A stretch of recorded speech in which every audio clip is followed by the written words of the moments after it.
ارشاد کیا خلق السماوات والارض، اس نے آسمان بنائے اور اس نے زمین بنائی ہے۔ یہ آسمانوں کا ہونا بہت بڑی چیز ہے، بہت بڑی نعمت ہے۔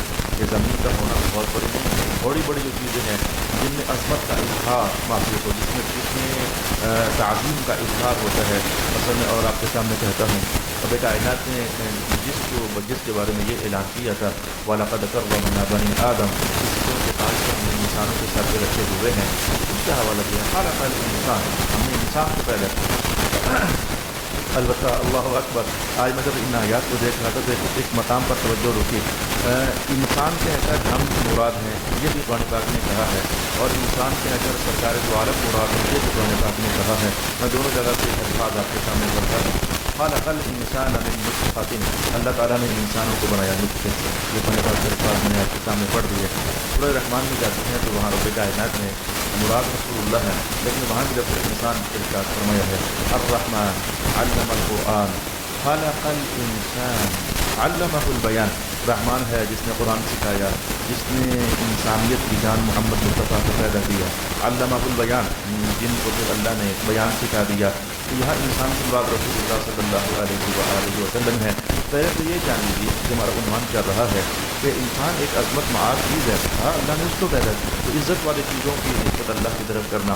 مصطفیٰ کریم علیہ الصلوۃ والسلام صرف اتنا ہی نہیں کہ عزت والی ہستی ہیں، سراپا عزت، سراپا اعزاز، سراپا تعظیم، سراپا عظمت معاب ہیں۔ رب کائنات ان کی طرف کہ جو امور اعظام ہیں، عظمت والی چیزیں ہیں، بڑی بڑی چیزیں ہیں، ان کی طرف رب کائنات نے نسبت فرمائی۔ اور جو دوسری اللہ تعالیٰ نے اچانک دماغ میں خیال ڈالا، یہ غلط نہیں ہے، کیونکہ اللہ تعالیٰ کے فضل سے اب زندگی ان گلیوں محلوں میں گزر گئی ہے۔ میں کہتا ہوں ان دونوں بیانات میں کتنا فرق ہے۔ ارشاد ہوا خلق الانسان من نطفہ، جو یہ انسان ہے نا یہ ہم نے نطفے سے بنائے ہیں۔ لفظ نطفہ وہاں ارشاد فرمایا ہے، اور جہاں حضور کا ذکر ہے کہ خلق الانسان، بس انسان کو ہم نے بنایا ہے، وہاں لفظ نطفہ کا ذکر نہیں ہے، کیونکہ ہماری حیثیت ایک ہی ہے، ہم صرف نطفے ہی سے تخلیق کیے ہوئے ہیں۔ لیکن رسول اللہ کی حیثیت ماشاءاللہ دوسری حیثیت ہے۔ ایک حیثیت یہ ہے کہ آپ دنیاوی قانون کے مطابق رحم در رحم، پشت در پشت، رحم در رحم، پشت در پشت منتقل ہوتے چلے آئے ہیں۔ اور آپ کی ایک حیثیت اصلیہ بھی تو ہے، رب کائنات نے آپ کو نور حقیقی سے پیدا فرمایا ہوا ہے۔ میں کہتا ہوں کتنا فرق رکھا رب کائنات نے، کتنا تنوع رکھا۔ کہا انسان باقی جو ہے وہ تو نطفے سے پیدا ہوئے ہیں، لیکن جو حبیب کریم کا معاملہ ہے وہ صرف نطفے کی کہانی نہیں ہے، ان کا نطفہ بھی نطفہ نور تھا۔ یہ میں نے نہیں کہا ہے، یہ تو جناب رسول اللہ صلی اللہ علیہ وآلہ وسلم نے خود ارشاد فرمایا ہے۔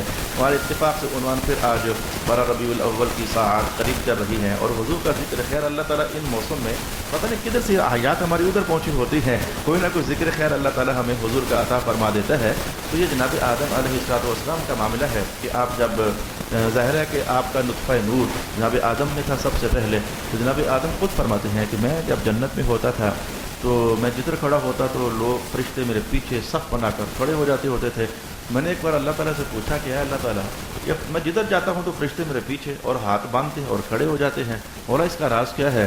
تو رب کائنات نے فرمایا تھا کہ آپ کی مبارک پشت میں وہ نطفہ نور ہے جس کو محمد مصطفیٰ کہتے ہیں، سید الانبیاء کا نطفہ مبارک آپ کے مبارک پشت میں ہے۔ تو جناب آدم کہتے ہیں اللہ تعالیٰ معاملہ سید الانبیاء کا ہو اور انہوں نے پھر ہمارے پشت میں کیوں رکھا ہے؟ اللہ تعالیٰ کو یہ پتہ تھا کہ آخر یہ سارا معاملہ ہونا ہے عزت ظاہر کرنے کے لیے، تاکہ کوئی ریکویسٹ کرے اور محسوس ہو کہ انبیاء بھی وہ ہے جو محمد مصطفیٰ کا ادب اور تعظیم کرنے والے ہیں۔ تو کہا پھر کیا کروں؟ کہا ہے اللہ تعالیٰ ایسا کر دے تو جو سید الانبیاء کا پاک نور ہے وہ میری پشت سے منتقل کر کے میری پیشانی میں منتقل کر دیا جائے۔ تو پھر اس کے بعد جناب آدم خود فرماتے ہیں کہ میں جب کھڑا ہوتا تھا جنت میں تو پھر ایسا نہیں تھا کہ فرشتے میرے سامنے کھڑے ہوں، پھر فرشتے ادب سے ہاتھ باندھ کر صفے بنا کر میرے سامنے کھڑے ہوا کرتے تھے۔ صلی اللہ علیہ حبیبہ محمد وعلی آلہ وصحبہ اجمعین۔ اچھا، ہم نے یہ بات جانی کہ خلق الانسان من نطفہ، عام انسان تو نطفے سے تخلیق کیے گئے ہیں، لیکن سرکار دو عالم علیہ السلام کی حقیقت نور ہے۔ ٹھیک ہے کہ لباس بشری ہے، جس لباس میں آپ دنیا میں تشریف فرما ہوئے ہیں۔ میں اپنا بڑا عنوان جو ہم نے چھیڑا ہوا تھا کہ اللہ کی طرف امور عظام کی تخلیق کی نسبت کرنا، یہ قرآن کا اسلوب ہے، یہ وحی کا اسلوب ہے، یہ رسول پاک علیہ السلام کا طریقہ مبارکہ ہے۔ لیکن انسان جن چیزوں کو سمجھے کہ یہ نکمی ہے، حالانکہ نکمی نہیں ہوتی، یعنی قابل عزت نہیں ہے۔ کتا اب یہ ہمارے ہاں کوئی قابل عزت استعارہ نہیں ہے، یہ خنزیر یہ قابل عزت استعارہ نہیں ہے، یہ بندروں کے ساتھ تشبیہ دے دینا۔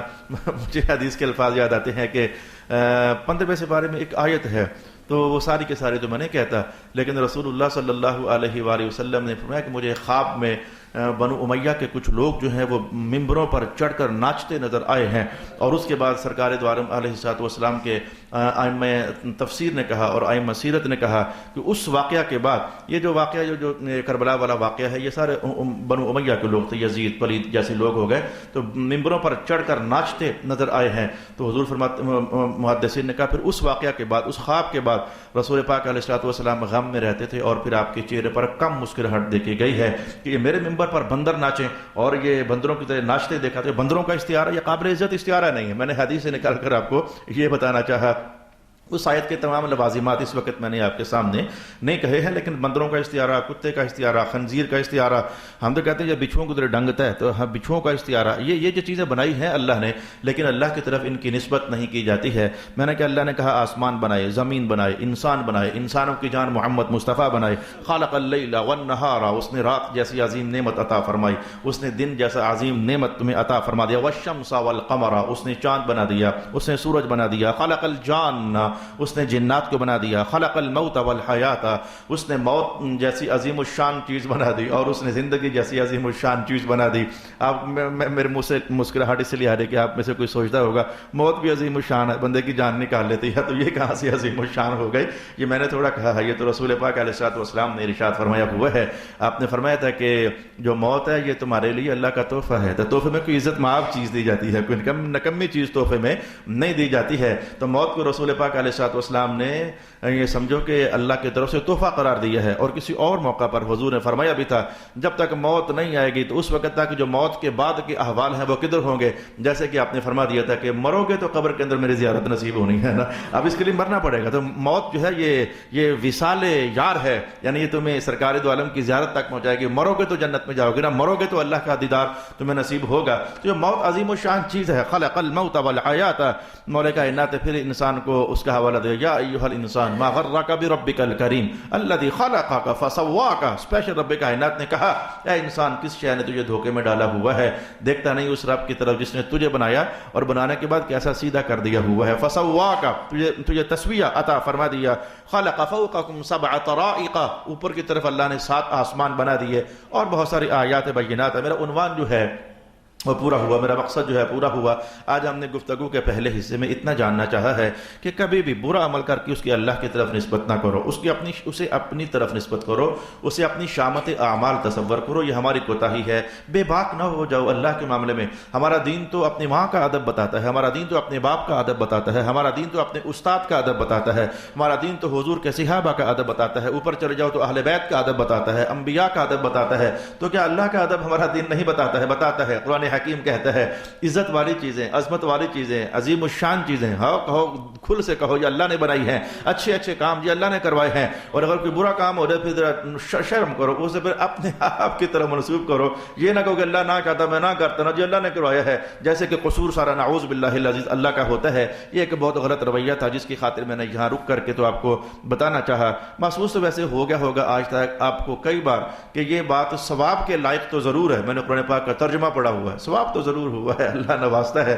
معروم نہیں فرماتا ہے، لیکن ترجمے پڑھنے سے حق تو ادا نہیں ہوتا ہے، وہ رسائی تو نہیں ہوتی ہے، وہ حقائق تک بندے کی اپروچ تو نہیں ہوتی ہے۔ ترجمہ اور شے ہے باہر کے، لیکن اس کے بعد جو مضامین ہوتے ہیں، جو تفصیلات ہوتی ہیں، جو حضور نے فرمایا ہوتا ہے، وہ شے ہی اور ہوتی ہے، یا پھر ایک مقام کو دوسرے مقام سے قرآن حکیم سے جو اٹھا کر کے تو حل کرنا ہوتا ہے، وہ شے ہی اور ہوتی ہے۔ یہ کہہ کر بھی آج میں نے صرف یہ ارادہ کرنا چاہا ہے کہ بعض اوقات میرے سامنے ایسے واقعات پیش آئے ہیں، میں نے قرآن پاک پڑھا جی وہاں تو یہ بات لکھی ہوئی ہے، حالانکہ وہ اس آیت کے ساتھ کوئی اور آیت بھی ساتھ ملا کر مضمون جملہ تیار کرنا ہوتا ہے، تو میں نے تو وہ آیت پڑھی ہے جی، تو پھر وہ آپ کیا کہہ رہے ہیں، قرآن پاک کچھ اور کہہ رہا ہے، یعنی وہ ایک آیت لیا اس کا ترجمہ پڑھ لیا اور ترجمہ پڑھنے کے بعد کچھ اور کہہ دیا۔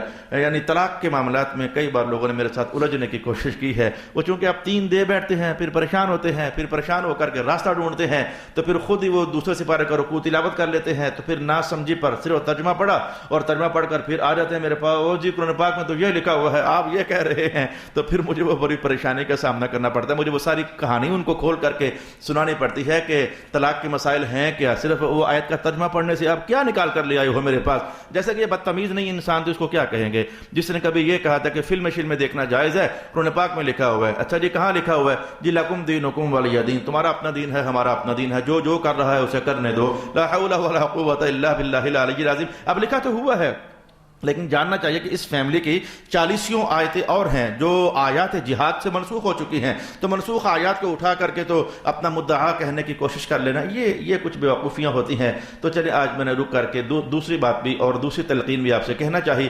ترجمہ پڑھ کر علماء سے الجھا نہ کرو. اگر آپ نے ترجمہ پڑھ لیا ہے تو اللہ سے بس ثواب کی امید رکھو، بخشش کی امید رکھو، اور ترجمہ پڑھ کر خود مسائل بھی حاصل کرنے کی کوشش نہ کیا کرو. میری جان میرے بھائی، آپ کے بھلے کی بات کرتا ہوں. آپ کو تو پتہ ہی نہیں ہے کہ جو ترجمہ میرے سامنے ہے یہ ناسخ ہے یا کہ منسوخ ہے، یعنی اس پر عمل کرنا بھی ہے یا اس پر عمل ختم ہو چکا ہے. آپ کو تو یہ پتہ ہی نہیں ہے. جب پتہ نہیں ہے تو ترجمہ پڑھ کر پھر علماء سے الجھنا، جن کی زندگی اسی کام کے لیے وقف ہوتی ہے، یہ کچھ اچھی کہانی نہیں ہوگی. ترجمہ پڑھو، شوق سے پڑھو، لیکن ثواب پانے کے بعد مسائل علماء ہی سے پوچھو جن کا یہ شعبہ ہے.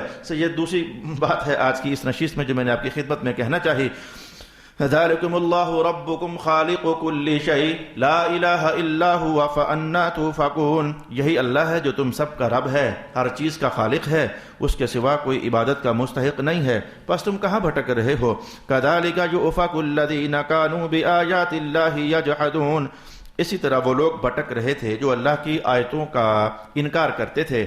اللہ الذی جعل لکم الارض قرارا. اللہ اکبر.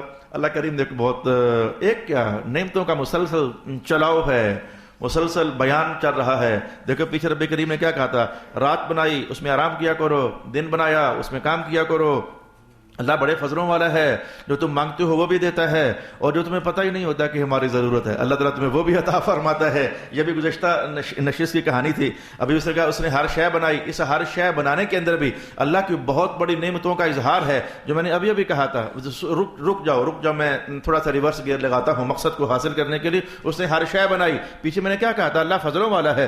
جو تمہیں پتہ لگ گیا کہ ہماری ضرورت ہے تو تم نے مانگ لیا، اللہ نے وہ تو دیا. اور جو تمہیں پتہ ہی نہیں تھا کہ ہماری ضرورت ہے، اللہ نے تمہیں وہ بھی عطا فرمایا. اور پھر کہا کہ خالق کل شے، ہر شے کو اس نے پیدا کیا ہے. مانا کیا تھا کہ تم نے کب کبھی اللہ سے ریکویسٹ کی تھی اے اللہ تعالیٰ کچھ دالیں ہی بنا دے. تم نے کب کبھی اللہ سے ریکویسٹ کی تھی اے اللہ سبزیاں اتنی قسم کی بنا دے. تم نے کب کبھی اللہ سے ریکویسٹ کی تھی کپڑے اتنے طرح کے ہونے چاہیے. یہ جو روز مرہ کی چیزیں جو ہم استعمال کرتے رہتے ہیں یہ اسی نے تو بنائی ہے. یہ بات جڑتی ہے پچھلی آیت کے ساتھ جا کر کے کہ وہ جانتا ہے کہ تمہیں نہیں پتا بعض اوقات تمہاری ضرورت کیا ہے، لیکن اسے پتا ہے کہ سردیاں ہوں گی تو بندوں کو گرم کپڑے چاہیے ہوتے ہیں، گرمیاں ہوں گی تو بندوں کو پتلے کپڑے چاہیے ہوتے ہیں، سردیاں ہوں گی تو بندوں کو چادریں اور جیکٹیں چاہیے ہوتی ہیں. تو تم نے کبھی مانگا ہی نہیں تھا کہ مولا کوئی ایسی فیکٹری ہونی چاہیے، لیکن اللہ نے پہلے ہی سے بندوبست کر کے رکھا. وہ زمانوں سے خالق کل شے، وہ ہر شے کا پیدا کرنے والا ہے. تو نعمتوں کا بیان ہو گیا. اب ایک ایسی نعمت کہ جو آپ توجہ کرو گے تو لگے گا ہاں نعمت ہے، اور اگر توجہ نہ کرو گے تو پھر وہی بات ہے ترجمہ پڑھو اور آگے نکل جاؤ. رب کائنات نے کہا اللہ الذی جعل لکم الارض قرارا. اللہ نے زمین کو قرار والی بنا دیا ہے. یہ حدیث پاک میں آتا ہے کہ جب اللہ نے زمین کو بنایا تو یہ پانی پر زمین کو تخلیق فرمایا گیا. یہ ہلتی تھی تو اس کے ہلنے کو روکنے کے لیے رب کریم نے اس میں پہاڑوں کو کیل بنا کر ٹھوک دیا. تو کیل ٹھوکنے سے شے کا ہلنا جلنا، حرکتیں شرکتیں ختم ہو جاتی ہے نا.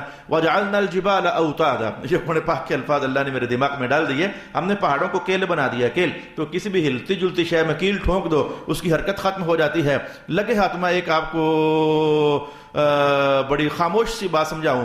جو جتنی عمر کا بھی ہے تو اب سے کوئی 20-25 سال پہلے چلے جاؤ تو زلزلے کم ہوتے تھے. آج کل زلزلے کچھ زیادہ ہو رہے ہیں اور یہ قیامت کی نشانیاں ہیں لیکن ماجرا اس کا جانے. جس چیز کو اللہ نے زمین کی حرکت کو روکنے کے لیے پہاڑ کیل بنا کر ٹھونکے ہوئے تھے، ہم بجریاں پہاڑوں کو توڑ کر، ماربل پہاڑوں کو توڑ کر، پہاڑوں کو توڑ کر ہم کیا سے کیا چیزیں حاصل کیے جا رہے ہیں. تو یہ فزیکلی پوائنٹ بھی آپ دیکھیں کہ وہ جو کیل تھے ہم کیلوں کو تباہ کر رہے ہیں بھلے اپنی ضرورت کی خاطر ہی. تو یہی تو فنائیت کی طرف زمین کا سفر ہے، یہی تو فنائیت کی طرف اس کائنات کا سفر ہے. ہم یہ شعور نہیں رکھتے ہیں کہ پہاڑوں سے ہمیں صرف فائدے ہوتے ہیں.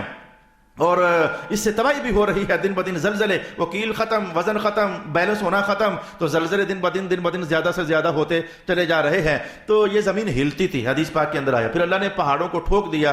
تو اگر یہ ہلتی رہتی تو پھر تم ذرا خود سوچ کر بتا دو تم کیا کرتے۔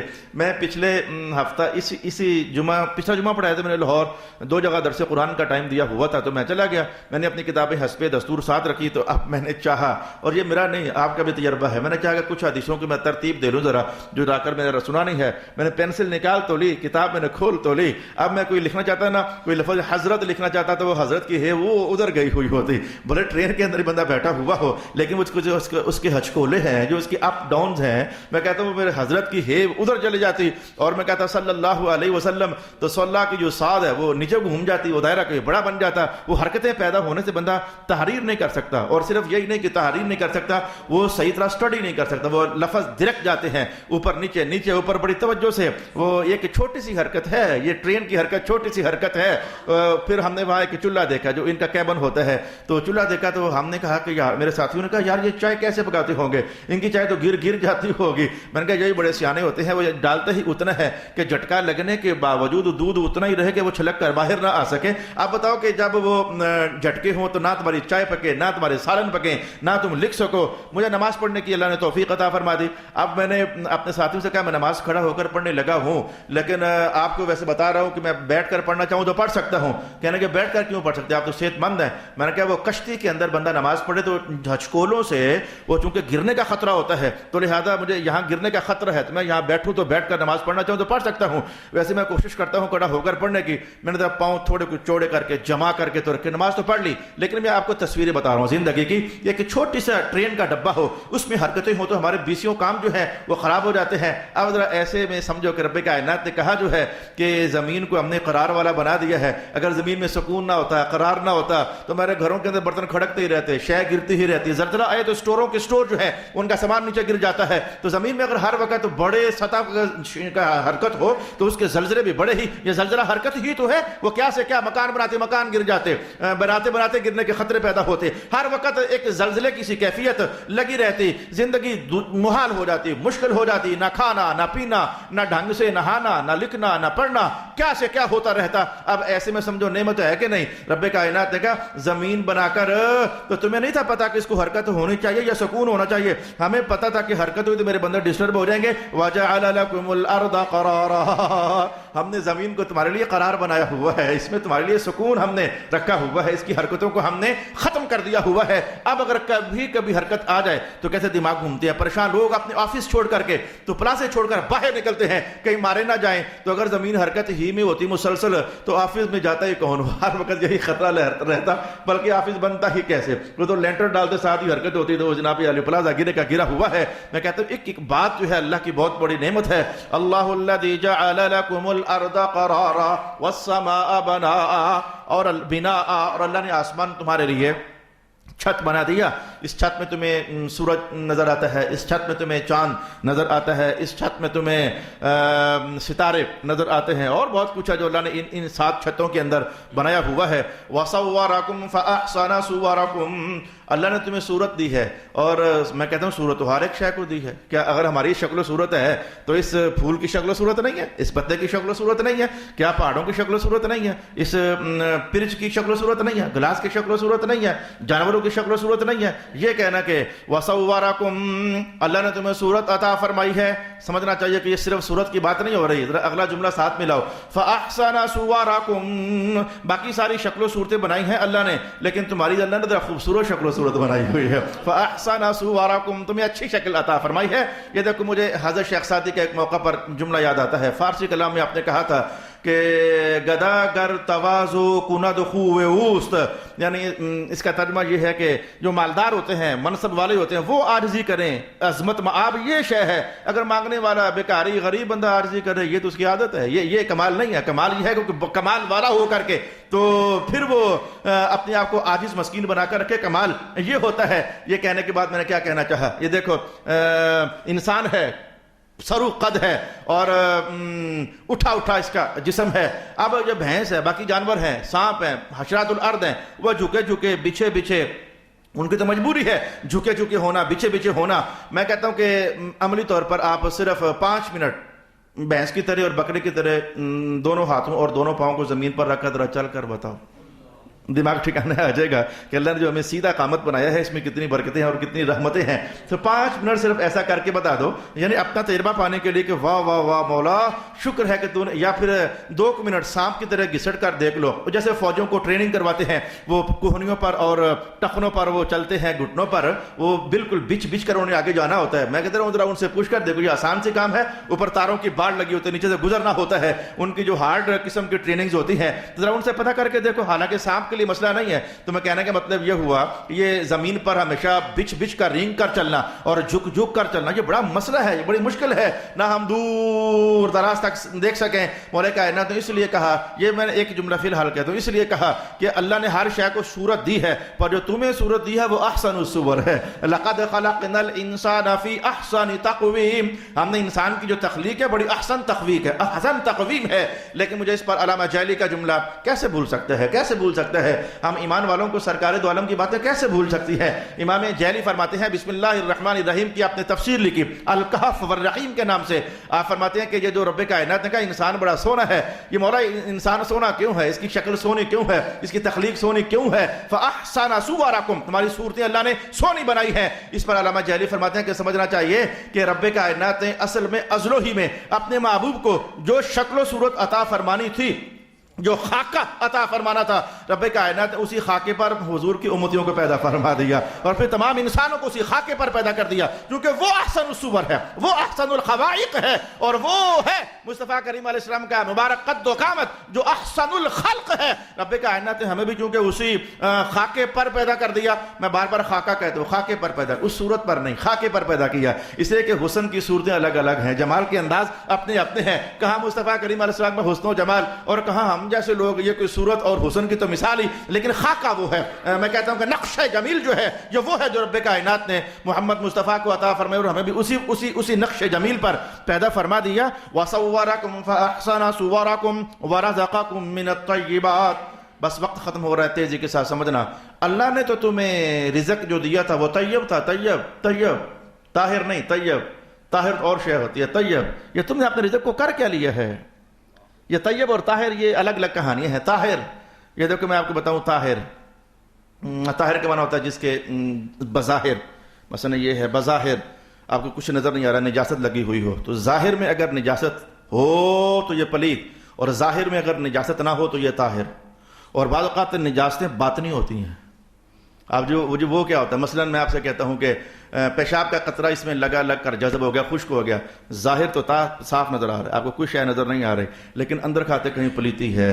تو یاد رکھنا کہ اگر پاکی اور پلیتی ظاہری ہو تو اس کے لیے یہ لفظ چلتا ہے طاہر، یہ طاہر ہے، یہ طاہر نہیں ہے۔ اور اگر نجاست باطنی ہو، اندر کھاتے کہیں نجاست ہو، شے پاک ہو، تو اسے کہتے ہیں یہ طیب نہیں ہے، یہ خبیث ہے، یہ خبیث ہے۔ اور اگر باطن میں بھی نجاست نہ ہو تو یہ ہوتا ہے طیب۔ میری بات آپ کو شاید مشکل ہے، میں یوں کہتا ہوں، روٹی کا نوالا یا پوری روٹی پاک ہے، جیب میں ڈال کر نماز پڑھو، ہاتھ لگاؤ، کچھ بھی نہیں ہوا، لیکن اگر آپ نے چوری کر کے کھینچی ہوئی ہے نا کہیں سے، اس کے اندر نجاست آ چکی ہے، روٹی پھر بھی پاک ہے، ظاہر اس کا پاک ہے، لیکن باطن میں اس کے نجاست آ چکی ہے۔